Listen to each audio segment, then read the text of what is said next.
Hello, how you doing? Oh, date first. Monday, November 2nd, 2020. Okay. Um, why? Why what? Can't remember. Chat if you want. Chat if you wanna.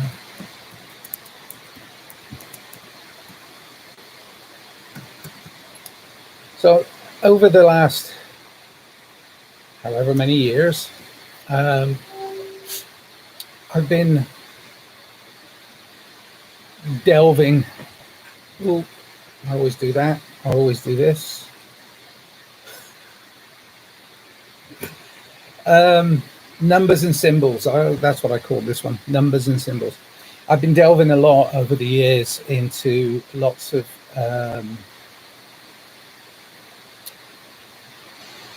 interesting theories.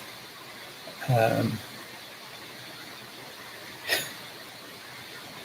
History is peppered with, um, obviously, with dates and significant numbers that we put on things. Um,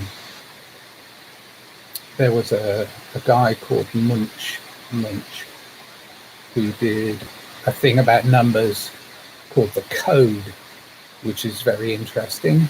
Um, there is something about the use of numbers on this massive scale that I view this universe as that are interesting and synchronistic.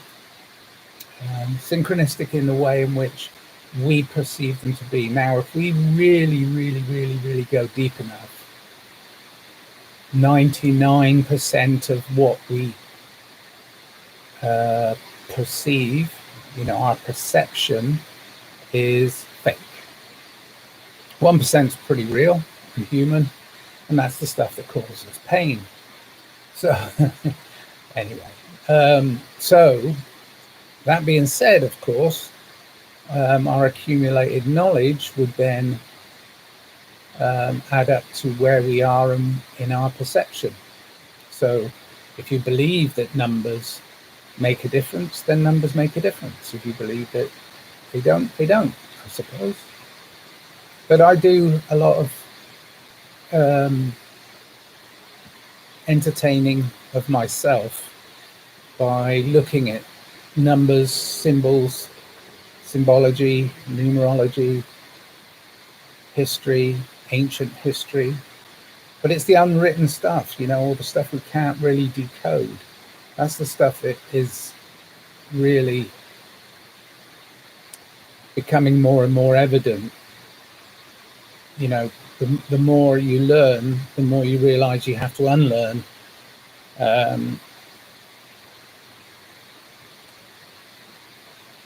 Previously held beliefs.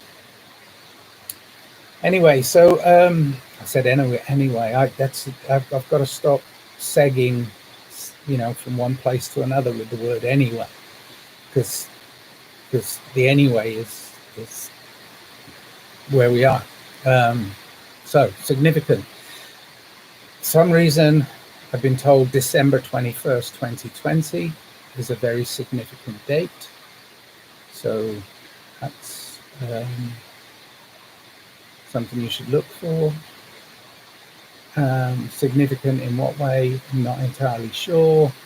Some people are tying it into a solar flare. Some people are tying it into other specific date lines. The thing is, there's so many different timelines, and spaces in which we individually and then collectively work in. So it's a bit of a mind feck. But anyway, so that one is, a lot of people are talking about that one. A lot of my UK friends and other place outside of America, friends are saying, "Oh my gosh, November 3rd coming up," and I'm like, "Well, what's on November 3rd?" But of course, I know. But they're saying that it's, the shite is going to hit the fan. I don't believe that's going to happen, to be honest. But I mean, if it does, I'm well prepared. I have a bottle of water. Already had too much coffee. Yeah, I don't know. I mean, it's an election.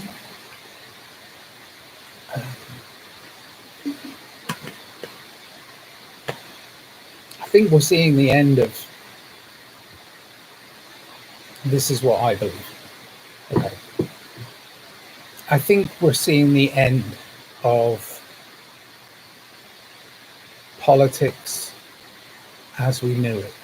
I think we're seeing the end of it. I don't think there's a political solution to our spiritual problem, or our societal problem. I don't think there's any single political party or ism that is significant, apart from humanism.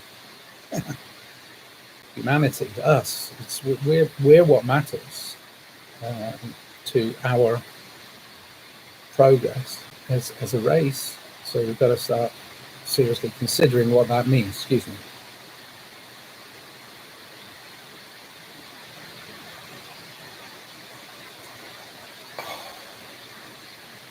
It's funny, learning, unlearning.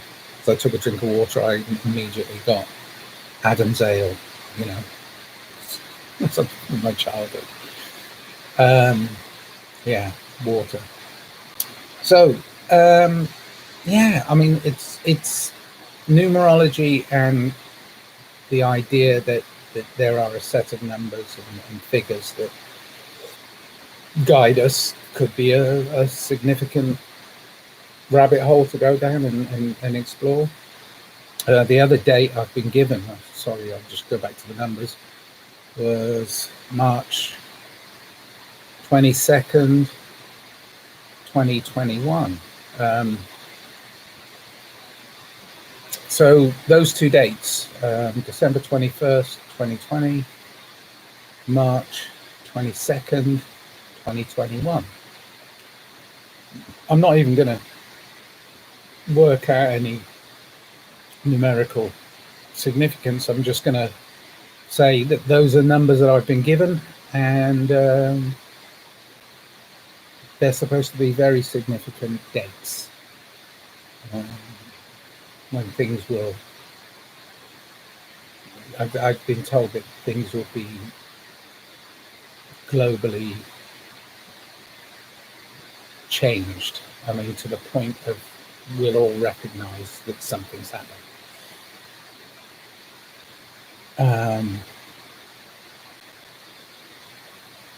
Yeah, I mean, in relation to the symbology, the symbolism is evident everywhere. I mean, sadly, the powers that be are waving symbols all over the place.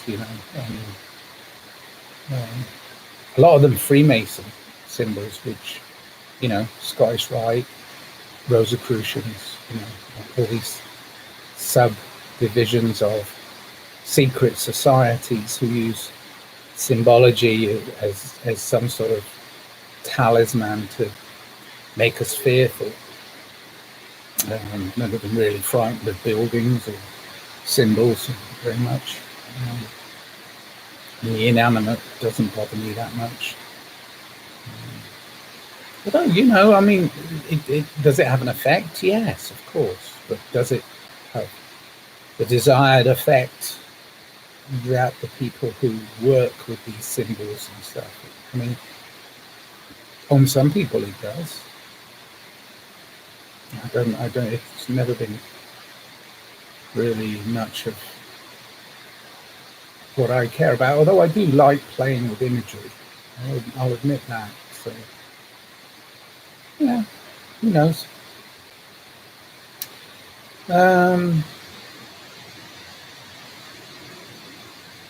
I'm going to talk about relationships.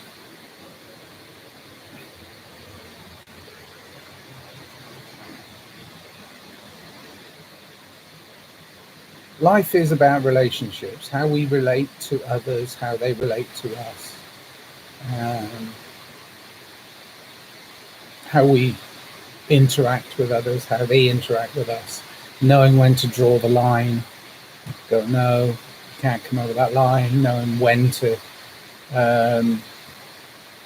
detach yourself from something that hurts you, even though you're trying your hardest to reach out to somebody who's obviously struggling with whatever's going on in the world, and you try and significantly reach out and help them, and then they kind of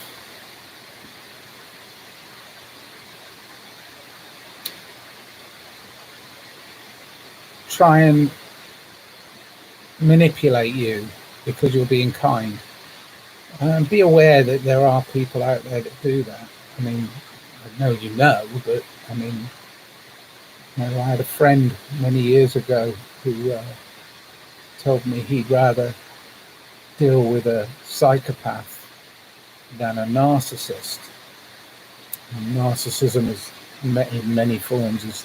I mean, we're talking about just, I mean, I want to go very basic. I mean, I've read a lot of Jung and Freud and recognize and realize the way collectively we're manipulated.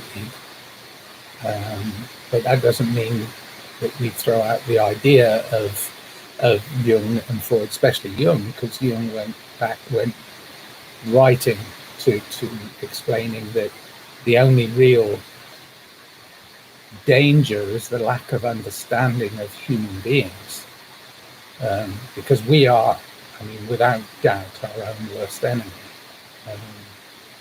Unchecked, some human beings are significantly devoid of any compassion, remorse, empathy is a word they don't even understand.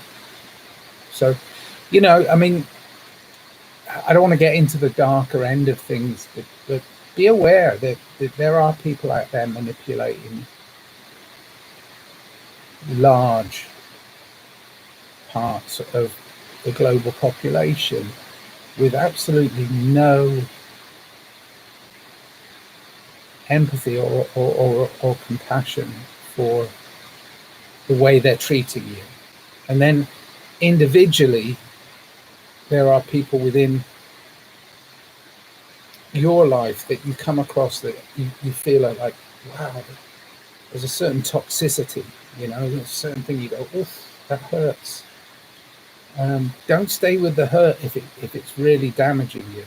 If it really is damaging you, then you're better off walking away. But you know, if the person can be helped, then help them. But if they start to abuse your help, then you're really wasting your time.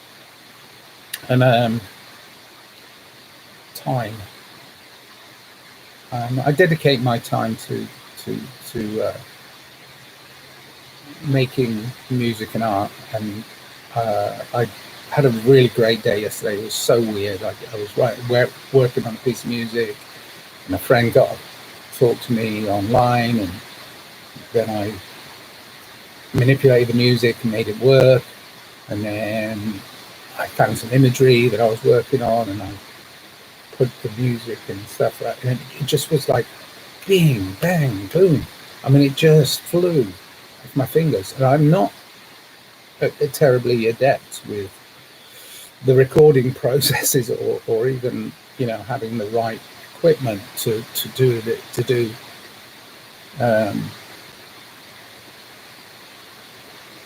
you know, to do it easily, but it just happened, and it happened so synchronistically that I was like, oh wow, boom, oh wow, boom, and then it went out on you know, this person put the stuff out on there, you know, to the public, and people are going, wow, that's amazing. And it's like, to me, the significance of that is not necessarily anything to do with the finished product. It's to do with how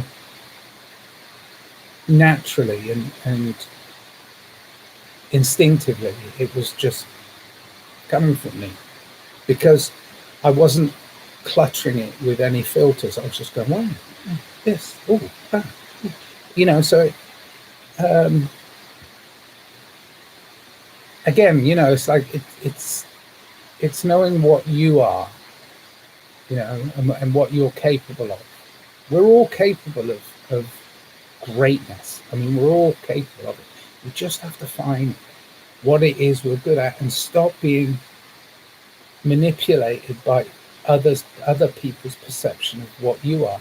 We're all individually just so talented and so brilliant, and you know, this is the dawn of a golden age. I mean, this is, if we can awaken our minds and hearts and feel this beautiful abundance. Human beings are past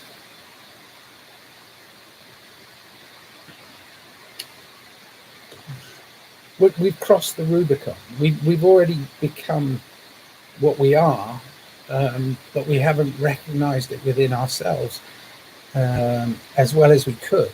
So, you know, I mean, I make music and I make art because it's so natural to me to do that. And I'm a communicator. I communicate with a lot of people a lot of the time. Some resonate with it, some don't, and that's okay.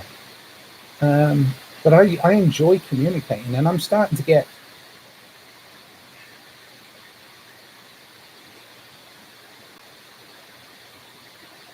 messages. Ooh, he's got voices in his head. Ooh, he's a fucking nutter, that Nigel. No, I'm starting to get messages, significant messages that I just want to put out to the world. And so I do this, and you know, 4 people watch it, or 1 person, or whatever, but it doesn't matter. The point is, it's my job to put the message through me and into the world, which happened yesterday, like I said, with this other person that I didn't and I definitely don't want credit for, because it wasn't me, it was them, and it was the greater good, I suppose. I mean, no, it's good. It's good. So I'm signing off now. It didn't have much to do with numbers and symbology, numbers and symbols, although it does. I mean, to a certain extent it does, because because we've got a lot of things that we're being bombarded with at the moment. Be aware that a lot of what you're being bombarded with is just pure drivel, manipulation. So be aware of that and be awake to it, and understand that life is so beautiful, and the sun shines every day, and nature is fantastic, and this abundant world is ours. It's ours. Mine. And yours.